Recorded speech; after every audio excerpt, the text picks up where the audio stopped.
আসসালামু আলাইকুম, welcome to Fauzia's cooking show. আজকে আমি বানাবো টমেটো ভর্তা।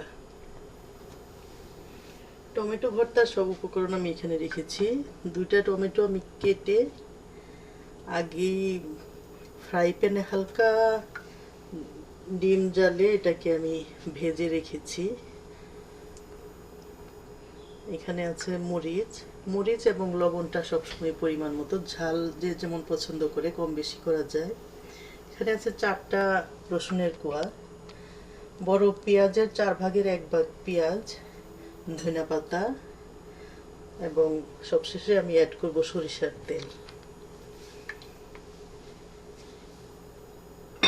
এখন আমি পেঁয়াজটার মধ্যে লবণ দিয়ে মেখে তারপরে এক এক করে আমি সব কিছু দিয়ে দেব। আমি এটার মধ্যে অ্যাড করব মরিচ,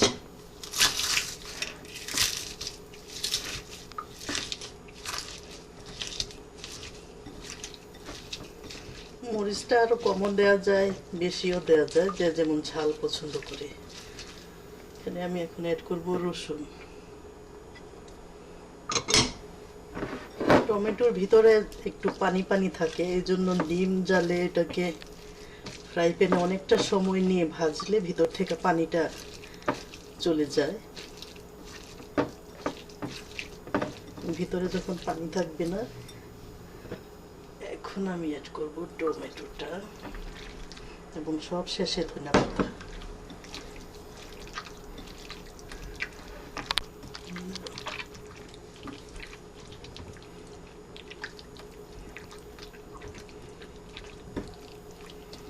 একটু নরম নরমই থাকবে এটা টমেটোটা, এবং সব শেষে অ্যাড করব আমি ধনিয়া পাতা এবং সরিষার তেল।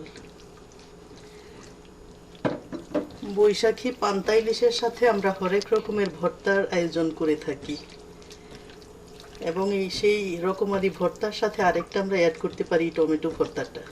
তার কারণ বৈশাখী রৌদ্রের যে গরম, এটার মধ্যে টক টক ঝাল ঝাল টমেটো ভর্তাটা আসলে খুবই টেস্টি, সবার কাছেই আশা করি ভালো লাগবে। এখন আমি এটার মধ্যে অ্যাড করব সরিষার তেল। তৈরি হয়ে গেল আমার মজাদার টমেটো ভর্তা। আপনারাও ট্রাই করতে পারেন পহেলা বৈশাখে পান্তা ইলিশের সাথে হরেক রকমের ভর্তার সাথে আরেকটা নতুন উপকরণ টমেটো ভর্তা। আশা করি আপনাদেরও ভালো লাগবে। খুদা হাফেজ।